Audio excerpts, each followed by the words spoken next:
South BD news 24।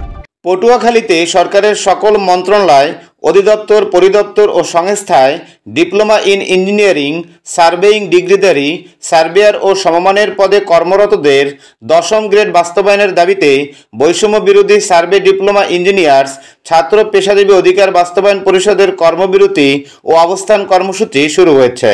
মঙ্গলবার 1 October সকাল 9টা থেকে দুপুর 1টা পর্যন্ত জেলা প্রশাসক কার্যালয় ভবনের নিচতলায় বৈষম্য বিরোধী সার্ভে ডিপ্লোমা ইঞ্জিনিয়ার্স ছাত্র পেশাজীবী অধিকার বাস্তবায়ন পরিষদ পটুয়াখালীর ব্যানারে চাকুরি ক্ষেত্রে সার্ভেয়ার ও সমমান পদে কর্মরত নিয়োগের ক্ষেত্রে বেতন স্কেল 10ম গ্রেডে উন্নীত করার দাবিতে কেন্দ্রীয় ঘোষিত 1 থেকে 3রা অক্টোবর পর্যন্ত সকাল 9টা থেকে দুপুর 1টা পর্যন্ত কর্মবিরতি অবস্থান কর্মসূচির প্রথম দিনের এই কর্মসূচিতে 10ম গ্রেড বাস্তবায়নের দাবিতে বক্তব্য রাখেন ভূমি অধিগ্রহণ এলে শাখার সার্ভেয়ার মোহাম্মদ আরিফুল হক খোকন, ভূমি অধিগ্রহণ শাখার সার্ভেয়ার মোহাম্মদ সাদ্দাম হোসেন।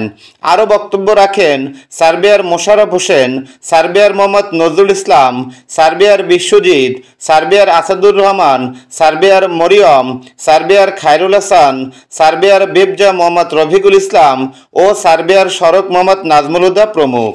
মোহাম্মদ আরিফুল হক খোকন সাংবাদিকদের জানান, দীর্ঘ আন্দোলন শেষে 2018 সালে রিট পিটিশনে উচ্চ আদালত সার্ভে ডিপ্লোমাধারীদের জন্য নির্ধারিত সার্ভেয়ার সমমানের পদসমূহকে 2য় শ্রেণীর মর্যাদা এবং বেতন স্কেল 10ম গ্রেডে উন্নীতকরণের আদেশ দিলেও উক্ত রায় বাস্তবায়নে কালক্ষেপণ করে সার্ভে ডিপ্লোমাধারীদের ন্যায্য অধিকার থেকে বঞ্চিত করা হচ্ছে।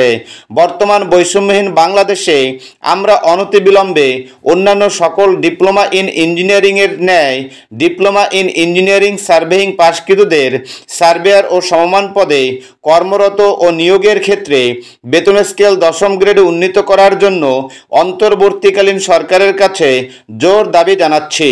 এ দাবি বাস্তবায়ন না হওয়া পর্যন্ত আন্দোলন চলবে বলেও হুঁশিয়ারি করেন বক্তারা। Mohammad Fariduddin, desk report, south BD news 24। Survey diploma engineer পেশাজীবী ছাত্র অধিকার বাস্তবায়ন পরিষদের আওতায় আমরা সার্ভে ডিপ্লোমা ইঞ্জিনিয়ারগণ 10ম গ্রেড বাস্তবায়নের দাবিতে গত 11 তারিখ মাননীয় প্রধান উপদেষ্টা বরাবর স্মারকলিপি প্রদান করেছি। 16 তারিখ জাতীয় প্রেস ক্লাবে প্রেস কনফারেন্সের মাধ্যমে সারা বাংলাদেশের সকল মানুষকে জানিয়ে দিয়েছি আমরা ওই সময় কর্মে ফিরে যাবো আর কি 2টা থেকে 5টা পর্যন্ত। এটা আমাদের এই সপ্তাহ চলবে। সামনের সপ্তাহে আমাদের কেন্দ্রীয় কমিটি যে নির্দেশনা দেবে সেই অনুযায়ী আমরা লাগাতার কর্মসূচি দেওয়ার চিন্তাভাবনা আমাদের আছে।